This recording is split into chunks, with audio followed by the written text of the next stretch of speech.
आपके इस इलाके में दारुल उलूम अहले सुन्नत गौसिया अशफाकिया का दस्तारबंदी का दस्तार हिफ्ज़ का ये जलसा और आपने दस्तार का मंजर मुलाहिजा किया। वक्त मुख्तसर है और गालिबन 5 बजे अहनाफ की अजान होनी है और जमात भी गालिबन 5:15 को होगी। उस वक्त तक जितना वक्त है थोड़ी देर के लिए कुछ बातें तवज्जो तलब है। हर बाप को एक फिक्र होती है कि मैं अपने बच्चे को ऐसा बना दूं कि उसका मुस्तकबिल संवर जाए।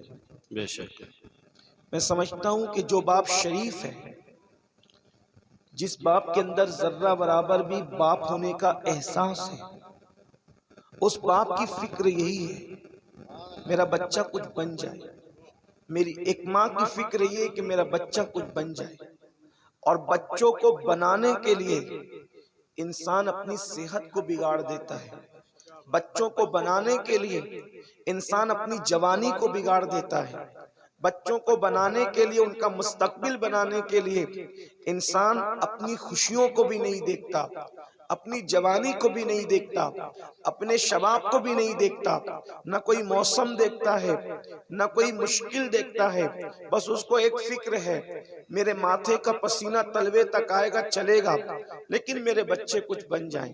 उसके लिए कभी कभी माएं पड़ोसियों के यहाँ बर्तन धुलने तक के लिए तैयार हो जाती है, काम करने तक के लिए तैयार हो जाती है। अब हम बनाने की कोशिश करते हैं। क्या बनाते हैं? आप जो बनाने की कोशिश करते हैं, डॉक्टर बनाऊंगा, इंजीनियर बनाऊंगा, टीचर बनाऊंगा, वकील बनाऊंगा, लॉयर बनाऊंगा, जज बनाऊंगा, पायलट बनाऊंगा, एक ख्वाब होता है। बल्कि बच्चा जब जैसे ही जन्म लेता है तो उस बच्चे के जन्म लेने के साथ साथ माँ बाप के दिलो दिमाग में भी सैकड़ों ख्वाब जन्म लेने लगते हैं। मेरा बच्चा ये बनेगा, मेरा बच्चा ये बनेगा, मेरा बच्चा ये बनेगा। यकीनन आप ख्वाब देखने के हकदार हैं। और किसी मुफक्किर ने कहा था कि जो ख्वाब सोते में देखे जाते हैं वो पूरे हो ये जरूरी नहीं होते, लेकिन जो ख्वाब जागते में देखे जाते हैं उनका पूरी होना जरूरी होता है, उनका पूरा होना जरूरी होता है। जागते में ख्वाब देखने का मतलब मंसूबा बनाना, फिक्र करना, तफक्कुर से काम लेना, तदब्बुर से काम लेना। मेरे प्यारे आका सल्लल्लाहु अलैहि वसल्लम के प्यारे दीवानों, यकीनन मेरा भी मशवरा यही है कि बच्चों की दुनिया अगर संवारना है तो आप उनको डॉक्टर जरूर बनाएं, टीचर जरूर बनाएं, इंजीनियर जरूर बनाएं, लॉयर जरूर बनाएं, जस्टिस जरूर बनाएं, पायलट जरूर बनाएं। आप उनको जो बनाना चाहते हैं यकीनन वो बनाएं। लेकिन एक चीज आपसे पूछता हूँ, थोड़ा गौर करना, मैं आपकी तवज्जो चाहता हूँ। वो चाय वाले भाई से गुजारिश है कि थोड़ी देर के लिए अगर चाय रोक दे तो बड़ी मेहरबानी। बाद में हम जो है वो पानी चाय जो पीना है पी लीजिएगा। लेकिन आप सबकी तवज्जो, माएँ और बहनें भी मौजूद है, उनकी भी तवज्जो। आपने अपने बच्चे को डॉक्टर बना दिया, अल्लाह ना करे अल्लाह किसी को ये दिन दिखाए, लेकिन आपने अपने बच्चे को डॉक्टर बनाया। वो डॉक्टरी की डिग्री लेकर आया, बल्कि डॉक्टरी की डिग्री लेकर आने ही वाला था। अल्लाह अकबर। तो माँ बाप के दिलो दिमाग में कितने ख्यालात थे, बच्चा आएगा उसके लिए क्लिनिक खोलेंगे, डॉक्टर बन गया, हॉस्पिटल खोलेंगे, ये करेंगे वो करेंगे, फिर बच्चा कमाएगा, फिर बड़ी शान की जिंदगी गुजारेंगे। अल्लाह ना करे, 1000 बार ना करे, करोड़ बार ना करे, अल्लाह किसी दुश्मन को भी वो दिन ना दिखाए कि डॉक्टरी की डिग्री लेकर के बच्चा आ रहा था और अचानक एक्सीडेंट हो गया या गाड़ी पलट गई, गाड़ी से टकरा गई, बच्चा मर गया। बोलिए ख्वाब चकनाचूर हुआ कि नहीं हुआ, नाकामी हुई कि नहीं हुई? फिर चले ठीक है, डॉक्टर बनकर के बच्चा आ गया। अब आने के बाद आप सोच रहे थे कि उसका मुस्तकबिल संवर जाएगा डॉक्टरी की डिग्री के बाद, लेकिन उसका दवाखाना चलता ही नहीं। आप अंदाजा करें, ये चंद दिन की दुनिया को बेहतर बनाने के लिए हमने बहुत सारी डिग्रियां अपने बच्चों को दिलाई, लेकिन वो भविष्य और वो फ्यूचर जो कभी खत्म नहीं होगा, वो कौन सा फ्यूचर है जो कभी खत्म नहीं होगा? तो कुरान कहता है वल आखिरतु खैरुम व अबका, जो आखिरत है वो कभी खत्म होने वाली नहीं है और आखिरत ये दुनिया से बेहतर है। अल्लाह अकबर। अब आप मुझे बताएं, उस फ्यूचर को बेहतर बनाने के लिए कि मेरे बच्चे का फ्यूचर वो बेहतर हो, यानी मेरे बच्चे की आखिरत बेहतर हो, मेरी बेटी की आखिरत बेहतर हो, उसके लिए हमने कौन सी डिग्री दिलाई? अल्लाह अकबर। डॉक्टर बनेगा, टीचर बनेगा, इंजीनियर बनेगा, लॉयर बनेगा तो मुमकिन है उसकी 2 दिन की दुनिया संवर जाए, लेकिन उससे आखिरत नहीं संवर सकती। ये डिग्रियां आखिरत नहीं संवार सकती। आखिरत कैसे संवरेगी? तो एक डिग्री है और उसका नाम है इस्लाम, दीनदारी। अल्लाह अकबर। जब तक ये दीनदारी की डिग्री, जब तक ये दीनदारी की डिग्री अपने बच्चों को नहीं दोगे, उस वक्त तक उनकी आखिरत नहीं संवर सकती। अब याद रखना, सारी डिग्रियां कब्र के बाहर रह जाने वाली है, मगर दीन की डिग्री कब्र के अंदर भी जाएगी, सुभान अल्लाह, महशर में भी काम आएगी और यही डिग्री जन्नत में लेकर के जाएगी। आज हम अपने दुनिया के लिए फिक्र करते हैं, फिर कह रहा हूं हमें दुनिया पढ़ाने से कोई एतराज नहीं है, अल्हम्दुलिल्लाह।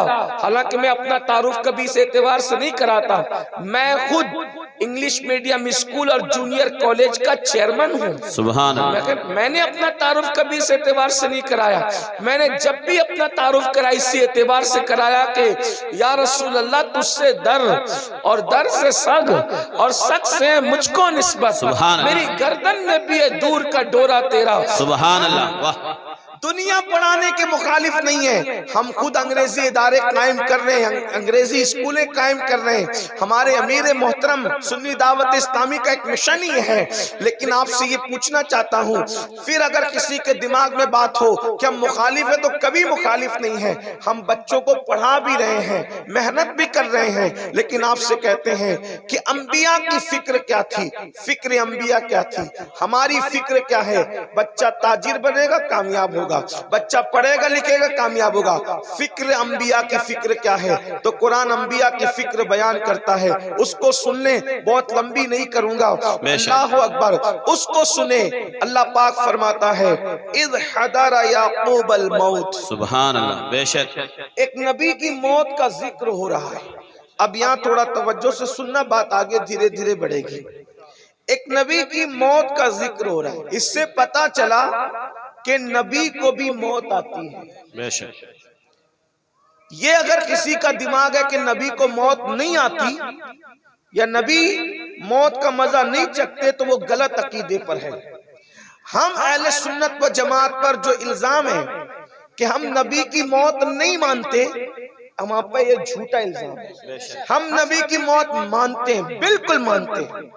चंद अंबिया के सिवा हर नबी को मौत आई, हर नबी को मौत आई। खुद हमारे नबी सल्लल्लाहु अलैहि वसल्लम ने भी मौत की लज्जत को चखा, मौत के मजे को चखा।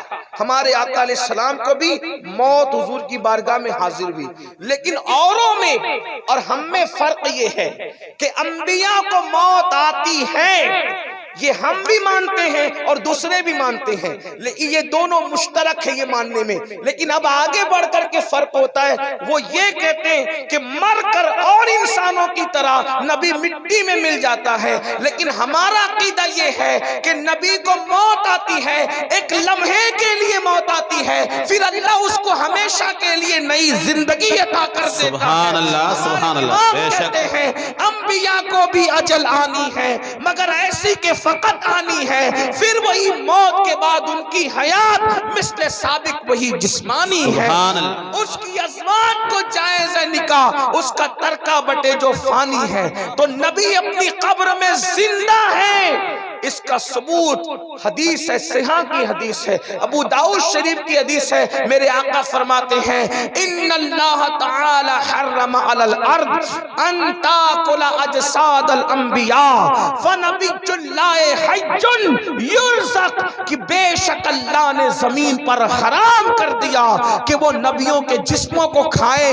आका फरमाते हैं फनबियुल्लाह हज्जुन, अल्लाह का नबी जिंदा है और उसको रोजी दी जाती है। नारे तकबीर, नारे रिसालत। ये बार बार हाफिज अल्लाह बख्श साहब ने फरमाया, मुफ्ती साहब ने भी, ये बार बार उलमा कहते हैं अहले सुन्नत के अकीदे से रहो, अहले सुन्नत। ये क्यों कहते हैं? इन्हें कीड़ा काटता है जो ये कहते हैं अहले सुन्नत के अकीदे से रहो। इनको कोई पागलपन है, ये एक ही बात दोहराते। ये इसलिए दोहराते हैं कि और लोग जो बोली बोल रहे हैं वो नबी वाली नहीं बोल रहे हैं, और जो नबी वाली बोली बोल रहे हैं उसी को अहले सुन्नत व जमात। सुभान अल्लाह, बेशक। क्योंकि जब रसूलुल्लाह कहे फनबियुल्लाह हय्युन, अल्लाह का नबी जिंदा है, नबी कह रहे नबी जिंदा है और दूसरे लोग कह रहे कि वो मर के मिट्टी में मिल गए, तो आप दूसरों के साथ खड़े हो। बल्कि ये जुमला आपसे पूछूं, आप मौलवी के साथ खड़े हो कि नबी के साथ खड़े हो? नबी के साथ। आप बताएं।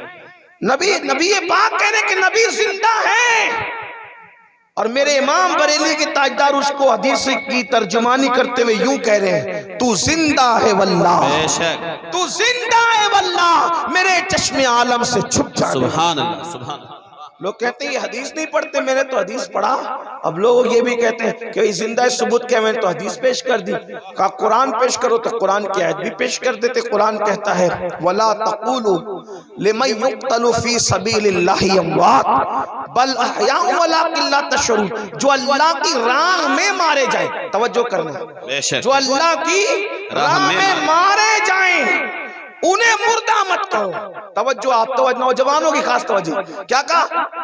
फी सबीलिल्लाह, जो अल्लाह की राह में मारे जाएं।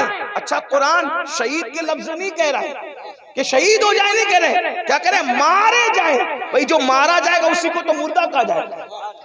जो मारा जाएगा वही तो मुर्दा है, लेकिन अल्लाह फरमा रहा है जो अल्लाह की राह में मारा जाए उसको मुर्दा न कहना, क्योंकि वो जिंदा है। तो जो अल्लाह की राह में मर जाए वो नहीं मर सकता, तो नबी जो अल्लाह की राह बन जाए वो कैसे मुर्दा हो सकता? नारे तकबीर, नारे रिसालत, हयाते अंबिया, नारे तकबीर। एक है अल्लाह की राह में मर जाना और एक है अल्लाह की राह बन जाना। सब लोग अल्लाह की राह में मरते हैं और जो अल्लाह की राह बनते हैं उनको अंबिया कहा जाता है।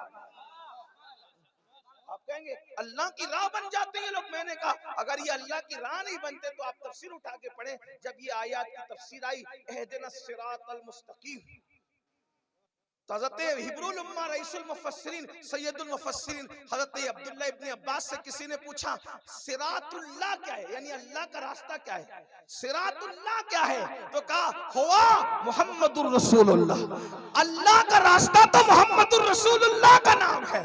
तो और लोग अल्लाह की राह में मरते हैं और वो अल्लाह की राह बनते हैं। तो जो राह में मरे वो नहीं मरता, तो जो राह बन जाए, ये अंबिया राह अल्लाह की रास्ता है।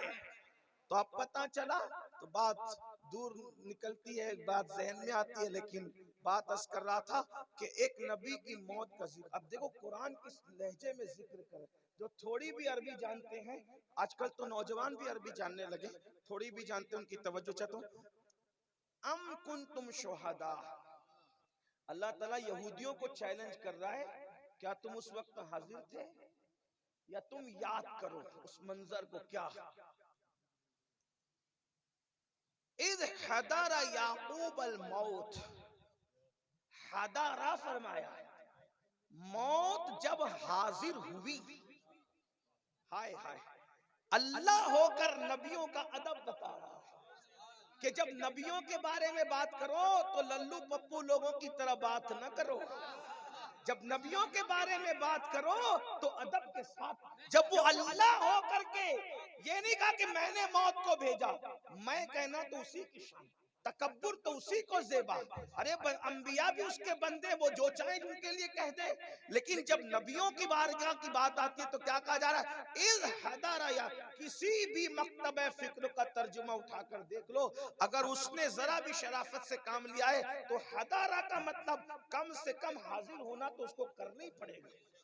इज़ हदरा याकूब अल मौत, और जब मौत हाजिर हुई कहां? याकूब अलैहिस्सलाम के पास। अब हाजिर होने का मतलब समझा आपने? कुछ लोग जो उर्दू नहीं जानते अच्छी तो बेचारे वो कहते हैं ऐसा कि मैं अभी तशरीफ लाया, तो अपने लिए तशरीफ लाया अच्छा नहीं है। अपने लिए कहना कि मैं अभी तशरीफ लाया अच्छा नहीं है। कुछ लोग हमसे भी कहते हैं अच्छी उर्दू के, कुछ आदत है, वो सोचते हैं कि भाई चले उलमा से बात करें, सादात से, मशाइख पीर साहिबान से बात करें तो हम भी उर्दू बोलें, लेकिन आती नहीं तो वो कहीं ना कहीं गड़बड़ कर देते हैं। तो क्या कहते हैं? हजरत में अभी तशरीफ लाया, तो फिर ठीक है तशरीफ लाए तो फिर तशरीफ रख दीजिए, जब तशरीफ ले ही आए हैं। ऐसा नहीं कहना चाहिए अपने लिए कि तशरीफ लाया। जब अपने लिए कहा जाएगा तो ये कहा जाएगा कि मैं अभी हाजिर हुआ। ये है ना, यही बात है। कभी कभी ऐसा होता है कि आदमी को सही उर्दू नहीं आती तो वो गलती कर जाते हैं। बेशुमार लोग हम लोगों को भी कहते हैं कि जो वो बात करते हैं उर्दू में तो कह देते हैं कि हजरत अगर गुस्ताखी में कोई कमी रह गई हो तो माफ कर देना। तो ठीक है भाई, आइंदा आएंगे तो वो कमी भी पूरी कर लेना।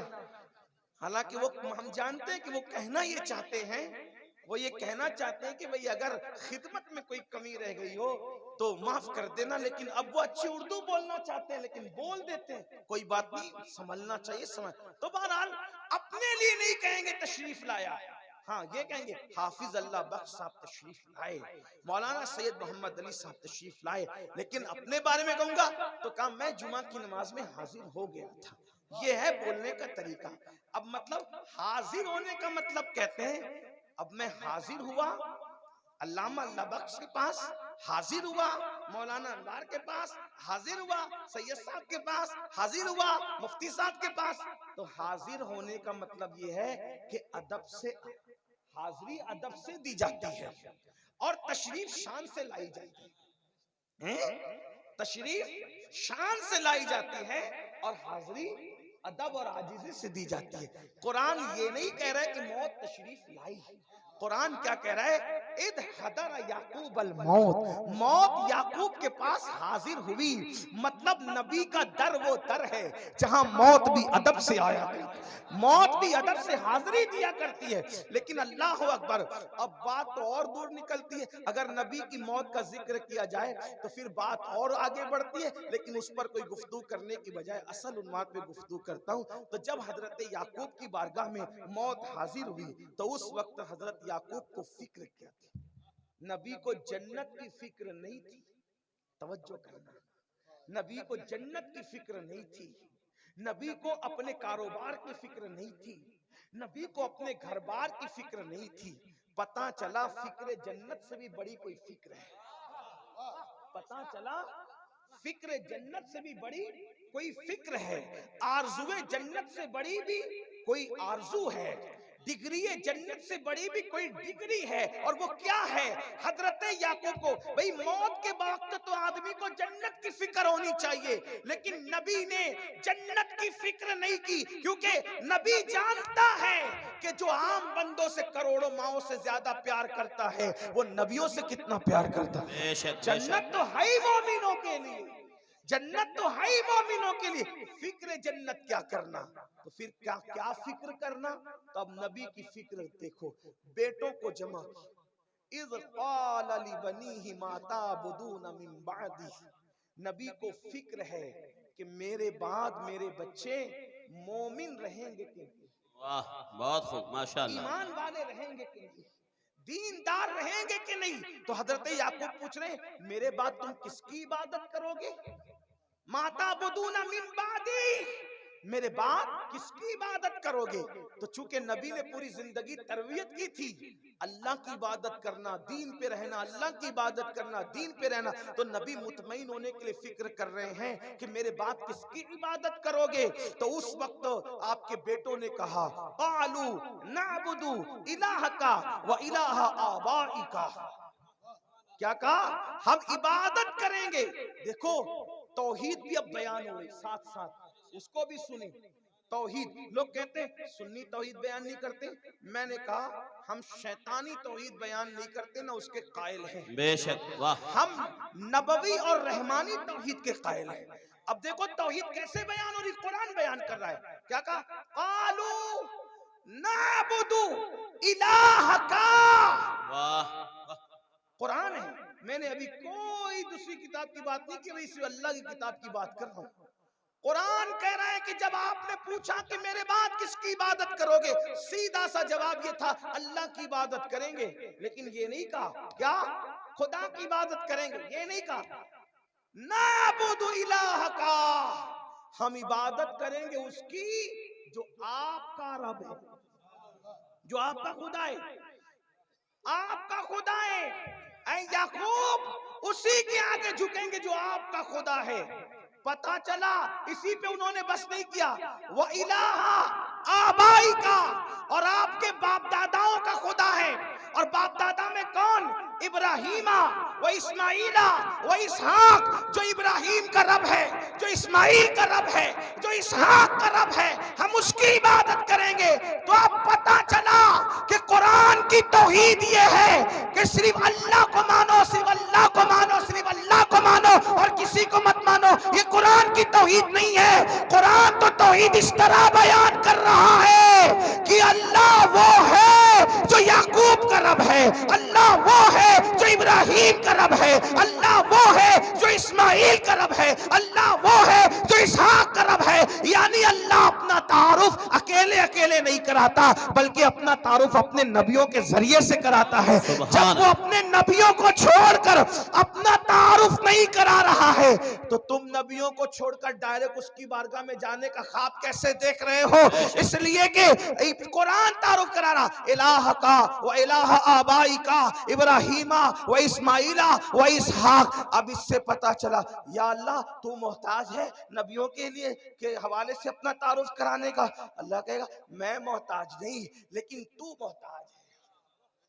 मैं मोहताज नहीं, तू कहा मैं कैसे मोहताज हूँ? कहा तू डायरेक्ट मुझे समझ नहीं सकता। क्यों? क्योंकि मैं बयान में नहीं आता, मैं जबान में नहीं आता, मैं दिखाई नहीं देता, मैं सुझाई नहीं देता, ना मैं जो है वो समझ में आता हूँ। जो समझ में आए वो अल्लाह नहीं, जो दिखाई दे वो अल्लाह नहीं, जो दिमाग में आए वो अल्लाह नहीं, जो आंख में आए वो अल्लाह नहीं। तो फिर अल्लाह कौन है? ना गुमान में आए, ना बयान में आए, ना जबान में आए। तो फिर कहा तुझे पहचानू कैसे? इसीलिए तो तू मोहताज है। तो तू अपना तारुफ नबियों के जरिए से कराता हूं। क्यों? कहा कि जब याकूब का रब, इब्राहीम का रब, इस्माइल का रब, मूसा का रब, ईसा का रब नबियों के जरिए तारुफ कराता है। ये नहीं कि अमीनुल कादरी का रब, अल्लाह बख्श का रब, शाहनवाज का रब नहीं। ना याकूब का, इब्राहीम का, अय्यूब का, इनके जरिए से। का मौला उन्हीं के जरिए से। क्यों? मेरा रब नहीं, का तेरा भी है, मगर तू इस काबिल नहीं। याकूब और अय्यूब के जरिए तारुफ इसलिए कराता हूं कि लोग इनको देख करके सोचे जब बंदे ऐसे हैं खुदा कैसा होगा। वाह वाह, बहुत खूब, वाह। बंदे ऐसे तो खुदा कैसा होगा? तो चूंकि उस वक्त तो हुजूर आए नहीं थे, उस वक्त तो हुजूर आए नहीं थे, इसलिए इब्राहीम व इस्माइल व इसहाक पर बात रुक गई। लेकिन अब अल्लाह का तारुफ होगा तो इस तरह होगा, अल्लाह वो है जो रब्बे मोहम्मद है। तो अब तो और मजबूत दलील आ गई, कद जाकुम बुरहानुम मिर रब्बिकुम, कि अल्लाह की दलील बन के मुस्तफा जान रहमत आ गए। तो मोहम्मद का रब अल्लाह है। मतलब क्या? तो का इसीलिए तो जान के टुकड़े करवाए ताकि लोग देख के समझ ले जब आप तो की ताकत का ये आलम है, अब तो हु की ताकत का ये आलम है, तो अल्लाह की ताकत का आलम क्या? नारे तकबीर, नारे रिसालत, इख्तियारे मुस्तफा। हुजूर, और ये भी लोग चांद के टुकड़े करने में बात रोक देते हैं, लेकिन मैं आगे बढ़ के कहता हूँ सिर्फ हुजूर ने इशारा करके चांद तोड़ा नहीं, बल्कि इशारा करके चांद जोड़ा। और एक बात आपको बताऊं, जिस तरह कोई चीज टूटती है उस तरह वो जुड़ती नहीं है। तवज्जो है आपकी, ये बात खास ख्याल रखना है, तवज्जो है। जिस तरीके से चीज टूटती है उस तरह से वो चीज, मिसाल आईना पड़ा था, लात मार के तोड़ दिया, तब दोबारा लात मारेंगे तो फिर आईना जुड़ जाएगा ना। अब लात से नहीं जुड़ेगा, अब तो आजिजी करके हाथ लगाना पड़ेगा, दोनों को ज्वाइंट करना पड़ेगा, कोई चीज लगानी पड़ेगी, जब जुड़ेगा। पता चला जिस हरकत से टूटता है उस हरकत से जुड़ता नहीं। लेकिन ये तू है कि लात मार के तोड़ता है, लेकिन जोड़ने के लिए फिर लात नहीं, फिर हाथ लगाने पड़ते हैं। ये मेरे मुस्तफा जाने रहमत की शान है, जिस अदा से तोड़ा है उसी अदा से जोड़ा है। अल्लाह सुभान अल्लाह, बेशक तब बेशक। जाकर लोगों को पता, जब अब्दुहू का ये आलम है तो अल्लाहू का आलम क्या है। ये तो तौहीद ये है। इसी तरह हम अपने बच्चों को दीन पे रख सकते हैं। तो हजरत याकूब अलैहिस्सलातु वस्सलाम, हजरत याकूब अलैहिस्सलातु वस्सलाम ने अपने बच्चों से पूछा कि मेरे बाद किसकी इबादत, तो बच्चों ने कहा कि आपके रब की इबादत, आपके बाप दादाओं की। तो इससे पता चला हर बाप की फिक्र ये होना चाहिए, हर माँ की फिक्र ये होना चाहिए कि मेरे बाद मेरे बच्चे मेरे दीन पे रहेंगे कि नहीं रहेंगे, मेरे बच्चे मुसलमान रहेंगे कि नहीं रहेंगे। अब आपसे पूछता हूँ, बच्चे मुसलमान रहेंगे कि नहीं रहेंगे, इसका हमारे पास क्या प्लान है। हम तो अब उस दौर की तरफ बढ़ रहे हैं जिस दौर के बारे में अल्लाह के रसूल अलैहिस्सलाम ने फरमाया कि लोग सुबह इस हालत में करेंगे कि मुसलमान होंगे, शाम होते होते काफिर हो जाएंगे, शाम को मुसलमान होंगे, सुबह होते होते काफिर हो जाएंगे। कितने नाजुक दौर से हम गुजर रहे हैं। अल्लाह अकबर। कोई शादी के चक्कर में काफिर हो रहा है, कोई लड़की के चक्कर में काफिर हो रहा है, कोई लड़की लड़के के चक्कर में काफिर हो रही है, कोई माज़अल्लाह डिग्री के चक्कर में काफिर हो रहा है, कोई पैसे के चक्कर में काफिर हो रहा है, कोई बेशक, बाइक के हक। चक्कर में काफिर हो रहा है। ऐसे नाजुक हालात इससे पहले नहीं थे। मुसलमान कट जाना पसंद करता था, मर जाना पसंद करता था, और वो कहता था कि अल्लाह की राह में मर जाना शहादत है, लेकिन अपने ईमान को नहीं छोड़ता था। लेकिन आज नौकरियों के लिए ईमान छोड़ रहे हैं, छोकरियों के लिए ईमान छोड़ रहे हैं, शादियों के लिए ईमान छोड़ रहे हैं। इस वक्त तो कितनी ज्यादा जरूरत है तरबियत की। लेकिन अब आपसे पूछता हूँ, अल्लाह अकबर, हमने अपने बच्चों को मुसलमान बनाकर रखने के लिए क्या तरबियत की। खुद हमको पहला कलेमा याद नहीं तो बच्चों को हम कैसे मुसलमान बनाएंगे। खुद हमें कलेमा तैयबा का तर्जुमा याद नहीं तो हम अपने बच्चों को दीन कैसे बताएंगे। बताओ दीन क्या है? सिर्फ जुमा की 2 रकात दीन है? माज़ अल्लाह, सिर्फ रमजान शरीफ का महीना आ रहा यही दीन है? रमजान शरीफ में कितने लोग रोजे रखते हैं? और याद रखना, अल्लाह के रसूल अलैहिस्सलाम फरमाते हैं, कुल्लुकुम राइन व कुल्लुकुम मसऊल अन रइयतिही, कि तुम में का हर शख्स जिम्मेदार है और हर जिम्मेदार से पूछा जाएगा उसकी जिम्मेदारी के मुतालिक।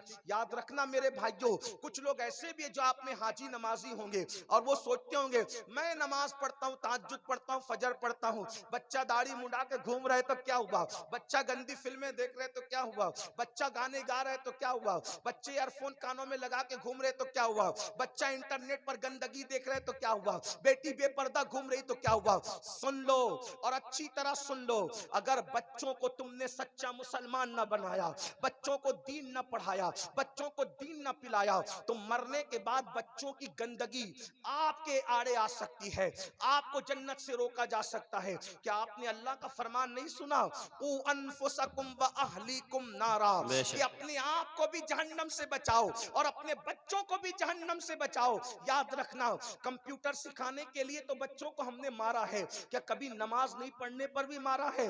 बच्चा ट्यूशन नहीं गया तो हमने मारा है, क्या बच्चा ने नमाज नहीं पढ़ी तब भी हमने मारा है? अल्लाह अकबर। बच्चा स्कूल नहीं गया तो हाथ पकड़कर हम स्कूल की चौखट तक ले गए, बिल्कुल ले जाओ, मैं तुम्हें सलाम करता हूँ। स्कूल की चौखट तक ले जाने वाले माँ बाप, मैं तुझे सलाम करता हूँ, जरूर लेकर के जा। लेकिन हाथ पकड़ करके जब तू बच्चे को स्कूल ले गया तो कभी हाथ पकड़ करके तू मस्जिद के दरवाजे तक भी लाया है?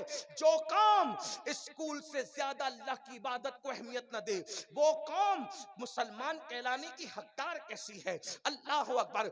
ये माए मेरी दाएं तरफ बैठी है, मैं इन माओं के तलबों को, चूंकि ये मेरी माँ की हैसियत रखती है, इन माओं के के तलबों को बोसा देते हुए अर्ज करना चाहता हूं कि जब तुम्हारा बच्चा स्कूल जाता है तो तुम 5 बजे से उठ करके नाश्ता बनाने लगती हो।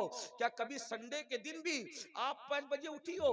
अल्लाह अकबर, क्योंकि बच्चे को स्कूल भेजने के लिए तो नींद खराब हो सकती है, फजर की नमाज पढ़ने पढ़ाने के लिए नींद नहीं खराब कर सकते। हम कैसे मुसलमान हैं? आज लोग कहते हैं मुसलमान कट रहे हैं, मुसलमान मर रहे हैं, मुसलमानों के घरों पे बिल्डोजर चल रहे हैं। मैंने कहा अगर मुसलमान सच्चा मुसलमान बना होता तो अल्लाह न कभी इसके मकान पे बिल्डोजर चलता, न इसके ऊपर कभी जो है वो इस तरह की मुसीबतें आती। हम मुसलमान बनने का कहीं ढोंग तो नहीं कर रहे हैं। अल्लाह अकबर। किसी मुफक्किर ने कहा था जमीन पे इसलिए पिट रहे हो कि मुसलमान है, और जमीन के अंदर इसलिए पिटोगे कि मुसलमान सच्चे नहीं थे। बेशक। अगर सच्चे मुसलमान बनो, चलना मुसलमान, बैठना मुसलमान, उठना मुसलमान, अकीदा मुसलमानों की तरह। याद रखना, बच्चों की सही तरबियत करो, वरना ये बच्चे कहां जाकर किस गड्ढे में गिरेंगे हम उसका अंदाजा नहीं कर सकते। और अगर आपने नहीं बनाया बच्चों को मुसलमान तो पछताना पड़ेगा कब्र में। आइए शाह अब्दुल हक मुहद्दिस दहलवी रहमतुल्लाह अलैह एक वाकया बयान करते हैं, उसको सुन लें, बहनें भी खास तौर। उलमा से पूछिए, जो बंदा सफर हज में मरे उसके बारे में आपका क्या ख्याल है? वो जन्नती है कि नहीं? बोलो भाई, हो तो बोल दो, डरते क्यों? मैं कोई जिन्नात हूं? बोलो भाई, जो सफर हज में मरे वो जन्नती है कि नहीं है? उलमा भी यही कहते हैं, बल्कि ये भी हदीस में आया है कि जो सफर हज में मरता है अल्लाह ताला हर साल उसको इस तरह से हज का शरफ देता है कि उसके हमशक्ल एक फरिश्ता पैदा करता है और वो उसकी तरफ से हर साल हज करता है और हज का सवाब उसको मिलता है जो हज के सफर में मरा था। कितनी बड़ी सआदत है, कयामत तक वो हज का सवाब पाता रहेगा।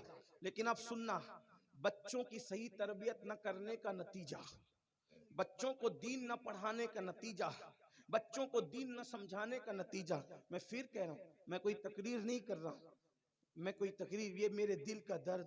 वैसे भी मैं तकरीर करता नहीं, ज्यादातर कोशिश ये करता हूं कि अपने दिल का दर्द आप लोगों के दिलों की दहलीज पर उंडेल करके चला जाऊं। आपकी तवज्जो, शेख अब्दुल हक मुहद्दिस दहलवी फरमाते मैं हज को गया। अब्दुल हक मुहद्दिस दहलवी को जानते हैं कौन है? इल्म हदीस हिंदुस्तान में जिसने आम किया है उस मर्द कलंदर को शेख अब्दुल हक मुहद्दिस दहलवी। सुभान अल्लाह। और अल्लाह ताला ने इस बंदे खुदा को वो मकाम अता किया था कि जब ये दिल्ली में तिलावत करते थे तो इनकी तिलावत सुनने के लिए अल्लाह के मुकर्रब बंदे हाजिर हुआ करते थे। सुभान अल्लाह। बल्कि बास वाकयात में तो यह कि हुजूर अलैहिस्सलातु व तस्लीम तक इनकी तिलावत की महफिल में तशरीफ लाते। इनकी हौसला अफजाई के लिए, ये वो हस्ती है शेख अब्दुल हक मुहद्दिस दहलवी। वो वाकयात पढ़ने का मौका नहीं, लेकिन तवज्जो करें, आप हज को गए, साहिब कश्फ थे। हमारे अहले सुन्नत में कश्फ और भी दूसरी जगह भी है कश्फ, लेकिन दूसरों में हमें फर्क यह है कि हम हर अल्लाह वाले के लिए मानते, चूंकि हर अल्लाह वाला हमारा है। लेकिन कुछ लोगों का हाल यह है कि वो सिर्फ अपने मौलाना लोग के लिए मानते हैं, दूसरों के लिए नहीं मानते। अगर आप इसको पढ़ना चाहते हैं तो अल्लामा अरशदुल कादरी का ज़लज़ला नामी किताब पढ़ें। आप वो किताब पढ़ें तो आपको पता चलेगा कि वो अपनों के लिए सिर्फ मानते हैं और दूसरों के लिए नहीं। लेकिन हमारा हाल ये, अल्लाह जो तेरा है वो हमारा है, जो अल्लाह वाला है वो हमारा है, बस यही बात है। तो लोग कहते हैं गैरुल्लाह को न मानो, गैरुल्लाह को न मानो। मैं तो ये भी कहता हूँ बिल्कुल ना मानो, गैरुल्लाह को बिल्कुल ना मानो। तो कहा कि एक है अल्लाह, एक है गैरुल्लाह। मैंने कहा नहीं, तुम सही नहीं कह रहे हो। एक है अल्लाह, एक है अहलुल्लाह और एक है गैरुल्लाह। ये 3 दर्जे जब तक आप बयान नहीं करोगे तो आप बात सच्ची नहीं कर सकते। जो अल्लाह के दुश्मन है वो गैरुल्लाह है, अल्लाह अल्लाह है और दोनों के बीच में है अहलुल्लाह। तो हम अल्लाह से कहते हैं अल्लाह हम भी गैरुल्लाह को नहीं मानते, लेकिन तुझे भी मानते हैं और जो अहलुल्लाह है, जो तेरे वाले, उनको भी मानते हैं। सुभान अल्लाह। बेशक। हाँ, उनको ही मानते। बहरहाल तो शेख साहब हज को गए, साहिब कश्फ थे। साहिब कश्फ का मतलब ये कि ये 2 आंखों के सिवा अल्लाह ताला जो उसका दोस्त हो जाता है उसको तीसरी आंख देता है, वो है आंख दिल की आंख। तो वो दिलों के हालात जान लेता है, वो कब्रों के हालात जान लेता। आप कहें कैसे जान लेता, कोई हदीस है? मैंने कहा बिल्कुल है। अगर आपकी तवज्जो है, आप बेचैन नहीं हो रहे तो मैं हदीस पढ़ूं हदीस, मशहूर हदीस है, मशहूर हदीस है। देखो बुखारी शरीफ की, हुजूर अलैहिस्सलाम एक सफर में जा रहे हैं, हुजूर बैठे हुए खच्चर पर, खच्चर समझते हैं, खच्चर पर, खच्चर बिदकने लगा और हुजूर के साथ सहाबा भी थे। तवज्जो आपकी, यही है इशारतुन नस की बरकत। ये थोड़ी मुश्किल है, इल्मी बात है, लेकिन आप जब उसकी डीप में जाएंगे तो पता चलेगा। इशारतुन नस का क्या मतलब? कोई बात बोली जाती है तो एक होता है उसका वाजे वाजे साफ साफ मफहूम, और एक होता है उस बात से जो इशारा निकलता है उसको उलमा इल्म की जबान में कहते हैं इशारतुन नस। ठीक है। अब हुजूर खच्चर पे जा रहे हैं और कब्रों के करीब जाकर खच्चर बिदकने लगा, और हुजूर अलैहिस्सलाम अकेले तो थे नहीं, सहाबा साथ में थे। सहाबा की सवारियां नहीं बिदकी, हुजूर की सवारी बिदकी। क्यों बिदकी? सहाबा की नहीं बिदकी, ये इशारतुन नस की बात है। किसकी बिदकी? सिर्फ हुजूर की। और हुजूर जब सवारी बिदकी तो हुजूर नीचे उतरे और फरमाया ये खच्चर इसलिए बिदक रहा है कि ये कब्र वालों पे अजाब हो रहा है। पता चला हुजूर जिस जानवर पे बैठ जाए, हुजूर जिस जानवर पे बैठ जाए, अल्लाह उसकी आंख में इतनी ताकत दे देता है कि कब्र में क्या हो रहा है उस जानवर को भी पता। सुभान अल्लाह, सुभान अल्लाह, अरे माशाअल्लाह। जिस पे बैठ जाए उस जानवर की ये शान है, तो उस बैठने वाले की निगाहों की शान का आलम क्या है? और कोई गैब क्या तुमसे नेहा हो भला, जब ना खुदा ही छुपा तुम पे करोड़ों। बिदका तो हुजूर ही का खच्चर, मानना पड़ेगा ना कि उसमें भी कुछ है? क्योंकि उस पे हुजूर बैठे। हाय हाय, बैठने की ये शान है, बैठने वाले की क्या शान। तो अल्लाह ताला तीसरी आंख देता है किसको? अल्लाह वालों को, जो कश्फ के जरिए से जान लेते। इसीलिए अल्लाह के रसूल फरमाते हैं इत्तकू बिफिरासतिल मुमिन फइन्नहु यंजुरु बिनूरिल्लाहि ताला।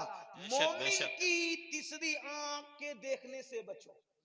हाँ, फिरासत कहा, लेकिन मैं उसको समझाने के लिए उर्दू का मुकम्मल लिबास पहना करके पेश कर रहा हूं कि मोमिन की तीसरी आंख के देखने से बचो। क्यों? इसलिए कि वो अल्लाह के नूर से देखता है। सुभान अल्लाह, सुभान तू अल्लाह, अपनी बेशक। आंख से देखता है, वो अल्लाह के, हालांकि तेरी आंख भी अल्लाह के नूर की खैरात है, लेकिन वो खुसूसी माइयत खुदा की जलवागरी वहां होती है। तो बहरहाल तो साहिब कश्फ थे शेख साहब फरमाते मैं हज को गया, हज को जाने के बाद मेरे दिल में ख्याल आया कि जन्नतुल माला, जन्नतुल माला मतलब मक्के का कब्रस्तान, उसको क्या कहते हैं? जन्नतुल माला।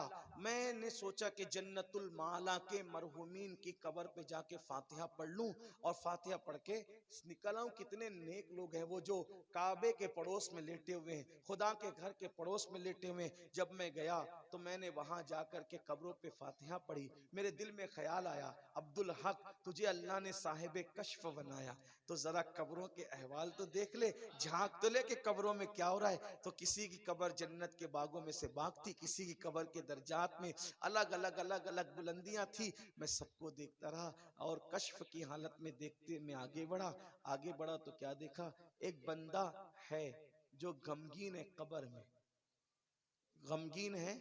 कहां? काबे के पड़ोस में, काबे के पड़ोस में वहां कोई गमगीन नहीं रहता। वमन दखलऊ काना आमिना, वहां तो जो दाखिल हो गया अमन में आ गया। लेकिन हालांकि वो हुदूद हरम में, मैं ये नहीं कह रहा कि अजाब हो रहा था, हरम में इसलिए अजाब नहीं हो रहा था, लेकिन गमगीन जरूर था। शेख साहब कहते हैं मुझे उस पर रहम आया। मैंने सोचा पूछ तो लूं कश्फ में कि गमगीन क्यों है, हो सकता है मैं काम आ सकूं। आप कहेंगे क्या मुर्दे के भी हम काम आ सकते हैं? मैं नहीं कहता, लाडनू है कहूंगा तो हो सकता किसी को तकलीफ हो। अल्लाह के रसूल की हदीस है, आका फरमाते मरने वाला ऐसे सहारे को तलाश करता है जैसे डूबने वाला तिनके का सहारा तलाश करता है, और मरने वाले को तुम्हारी दुआए मगफिरत का सहारा देती। तुम्हारी दुआएं मगफिरत का सहारा दे, इसीलिए मरहुमीन के लिए मगफिरत की दुआ करना चाहिए। तो बहरहाल शेख साहब कहते हैं कि मैंने सोचा पूछूं गमगीन क्यों है। मैंने पूछा अल्लाह के बंदे गमगीन क्यों है? तो उसने कहा हज पे आया था और अचानक इंतकाल हो गया। अरे हज पे आए थे इंतकाल हुआ और तुम गमगीन हो? हाँ गमगीन इसलिए हूं कि हज को तो मैं आया, खुशनसीबी के इंतकाल हुआ, लेकिन बेटा बिगड़ा हुआ है, बेटे के अच्छे अमाल नहीं, मैं उसकी अच्छी तरबियत न कर सका। अब वो पाप और जराइम करता है, उसकी तकलीफ मुझे हो रही है। यहाँ उसको खबर ही नहीं, वो अपनी दुनिया में मस्त है, वो अपनी मस्ती में मस्त है और यहाँ मैं तकलीफ में हूँ। अब्दुल हक आप अल्लाह के वली हो, अगर मुझ पे एहसान कर सकते हो तो एहसान कर, मेरे बेटे को कह दो कि उसके पाप और जराइम की वजह से मैं तकलीफ में हूँ। खुदा के लिए मैं उसकी तरबियत तो ना कर सका, लेकिन ये पैगाम उस तक पहुंचा रहा हूँ कि वो सुधर जाए। जब तक वो नहीं सुधरता मेरी वो नेकियों की बरकतें मुकम्मल मुझे नसीब नहीं होती। मैं हज के मौके पे मरा हूँ, लेकिन उसके बावजूद भी गमगीन उसके जराइम की वजह से। शेख साहब कहते हैं मैंने हज मुकम्मल किया और बताए हुए एड्रेस के मुताबिक जब मैं वहां पहुंचा तो मैंने पूछा कि भाई तुम फुला का पता जानते हो? कहा वो तो मेरे बाप थे, इंतकाल हो गया। कहा सफर हज में? कहा हाँ। आप कैसे जानते हैं? कहा मैं हज को गया था और सारा वाकया मैंने बताया। कहा तेरा बाप गमगीन है तेरे जराइम की वजह से, तेरे गुनाहों की वजह से।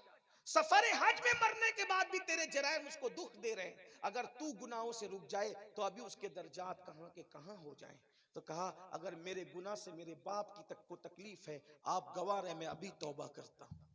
उसने तौबा की और तौबा करने के बाद फिर कहा हजरत आप इतना बड़ा एहसान मुझ पे मेरे बाप पे किया, ऐसे तो जाने नहीं दूंगा, मेरे घर कयाम करें। रोका, इज्जत से रोका। और रोकने के बाद उसी रात शेख साहब ने भी ख्वाब देखा और उस बेटे ने भी ख्वाब देखा। कह रहे थे अल्लाह तुम्हें जज़ाए खैर दे। बेटे ने तौबा क्या कर ली, कब्र जन्नत के बागों में से बाग बना देगी। यहां आखिरी बात ये कहना चाहता हूं, बाप अगर सफर हज में मर जाए तो बेटे के गुनाह हरम के कब्रिस्तान में बाप को दुखी कर सकते हैं। तो रात की तारीकियों में गंदी फिल्में देखने वालों, कम से कम नहीं किसी का ख्याल है तो अपने बाप और अपनी माँ का तो ख्याल करो। नमाजों को तर्क करके मस्जिदों को वीरान करने वालों, नहीं किसी का ख्याल है तो अपने वो माँ बाप का ख्याल करो जो कब्रों में चले गए। जिस माँ ने 2 साल तक की अपना खूने जिगर पिला करके दूध हमारे मुंह में मुंतकिल किया, जिस बाप ने अपना पूरा शबाब हमारी खातिर कुर्बान कर दिया, क्या ये ख्याल नहीं करते कि हमारे जराइम और पाप हमारे माँ बाप को तकलीफ का सबब ना बन जाए? वो तो हरम था, वहां दुखी कर दिया गया, अरे यहाँ तो अजाब की शक्ल बन जाएंगे हमारे जराइम। अगर अपने माँ बाप से प्यार है तो अपने माँ बाप की खातिर गुनाह छोड़ दो। हजाम की कुर्सियों पे बैठ करके दाढ़ियां मुंडाकर मुशरिक और यहूद और नसारा की तरह चेहरे बनाने वालों, नबी और खुदा के दुश्मनों की तरह चेहरे बनाने वालों, कभी ख्याल ना आया ये वस्त्रा मेरे चेहरे पे चलता है तो मेरे माँ बाप पर क्या चलता होगा उधर कब्र के अंदर? उन्होंने तरबियत नहीं की, उनकी कमी थी, लेकिन हम तो सुधर जाए, हम तो नेक बन जाए ताकि हमारी नेकियां हमारे माँ बाप को काम आए। तो 2 बातों में से एक बात तो ये, सुधर जाओ कि ताकि मरे हुए बाप माँ बाप को दुख ना हो, तकलीफ ना हो, और अपनी औलाद को सुधार कर मरो, अपनी औलाद को सुधार कर मरो ताकि मरने के बाद हमें पछताना ना पड़े। सब बनाओ, पहले दीनदार बनाओ, अपने बच्चों की तरबियत खुद करो, ये नहीं कि किसी के हवाले कर दिया। बच्चों को आदत डालो। देखो तरबियत के कुछ मराहिल है, बहनें मौजूद है, 2-3 मिनट आपका और लूंगा।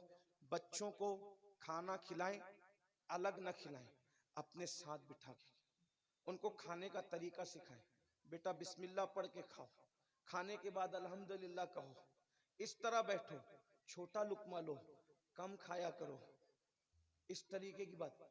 बच्चे कहेंगे अम्मी तेज लग रहा है, अब्बू तेज लग रहा है, फिर तरबियत। जब तेज लगे तो बोला नहीं जाता, क्योंकि खाने में ऐब निकालना जायज नहीं है। जितना खाना खाए खा लो, अगर कुछ उसमें ऐब है, नमक ज्यादा है, मिर्च ज्यादा है, जितना लगे खा लो, चुपचाप उठ जाओ। जो खाने में ऐब निकालता है अल्लाह की रहमतें उससे रूठ जाती। रोटी से हाथ मत पूछो। मैं कुछ देखता हूँ कुछ सूबे वालों को हिंदुस्तान में, पहले तो लोग हाथ धोए बगैर ही बैठ जाते, बहुत से लोग हाथ धोए बगैर बैठते।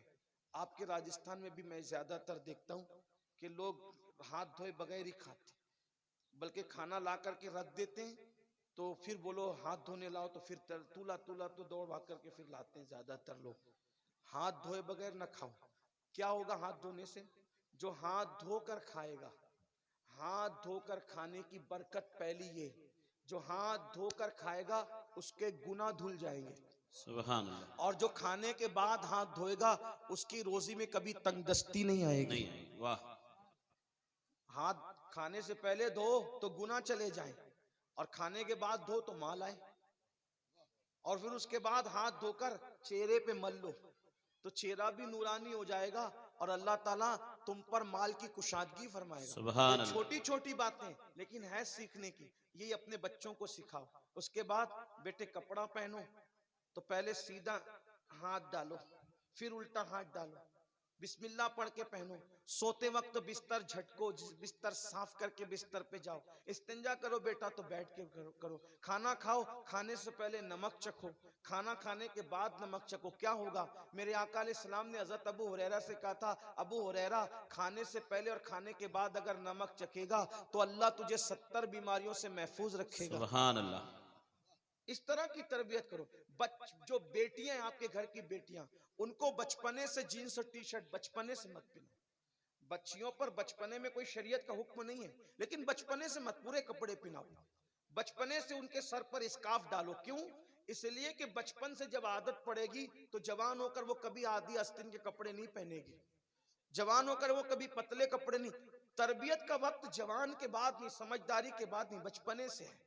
अपने बच्चों को बचपने से दीन पिलाओ, अपने बच्चों को बचपने से सुन्नियत पिलाओ, अपने बच्चों को बचपने से मसलक पिलाओ। तो बचपने की जो चीज होती है वो आगे परवान चढ़ती है। तरबियत करना आपकी जिम्मेदारी है, लेकिन बहुत अफसोस से कहना पड़ता है, पहले माँ बाप मर जाते थे तो बच्चे यतीम होते थे, अब माँ बाप के जीते जी बच्चे यतीम हो रहे हैं। वजह यह है कि ना बाप का प्यार मिलता है, ना माँ का प्यार, ना बाप की तरबियत, ना माँ की तरबियत। बाप आता है घर में, मोबाइल लेकर बैठ जाता है, माँ घर में खाना पकाकर फारिग होती है, वो टीवी का मुंह पकड़कर बैठ जाती है। बच्चों की तरबियत कौन करेगा? तरबियत के बगैर कोई चारा नहीं। और एक बात यही बता दूं, लेकिन तरबियत करने के बाद भी एक और मरहला बाकी रहता है, बहुत बड़ा मरहला। क्या? तरबियत पूरी करो, लेकिन हाथ उठाकर तन्हाई में दुआ करो, अल्लाह मैंने अपना काम कर दिया लेकिन मैं सुधार नहीं सकता। क्यों? मैं यहदिहिल्लाहु फला मुदिल्ल लहु व मैं युद्लिलहु फला हादिय लहु। अल्लाह जिसे हिदायत दे उसे कोई गुमराह नहीं कर सकता, और अल्लाह जिसे गुमराह करे उसे कोई हिदायत नहीं दे सकता। तो अल्लाह से दुआ करो, अल्लाह मेरे बच्चे को तू सुधार दे। ये दुआ होना चाहिए। क्यों? नबी की दुआ है, रब्बी जाअलनी मुकीमस्सलाति व मिन ज़ुर्रियती। अल्लाह मुझे नमाज कायम करने वाला बना और मेरी औलाद को नमाज कायम करने वाला बना।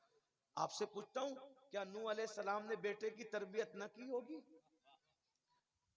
कोई कमी रखी थी बेटे की तरबियत? तरबियत की, लेकिन फिर भी बेटा बिगड़ा कि नहीं बिगड़ा? क्यों? मैयादिल्लाहु फला मुदिल्ल लहु। इसलिए तरबियत भी करो और साथ साथ अल्लाह को सौंपो, दुआ भी करो। अगर दुआ करोगे इंशाअल्लाह दुआ की बरकत से आपकी औलाद सुधर जाएगी। बल्कि कहूं, जहां पर तरबियत नाकाम हो जाती है वहां दुआएं माँ बाप की काम करती है। क्योंकि मेरे आका ने फरमाया, बाप की दुआ औलाद के हक में ऐसी है जैसे मुझ मोहम्मद की दुआ मेरी उम्मत के लिए हुआ करती है। इसलिए अपनी औलाद को संवारो। अल्लाह करे हम सब की औलाद नेक बने, परहेजगार बने, दीनदार बने। और औलाद को नेक बनाने का सबसे बड़ा जरिया दीन पढ़ाना है, मदरसों में भेजना है, मकतबों में भेजना है, उसकी तरफ तवज्जो। अस्सलाम वालेकुम।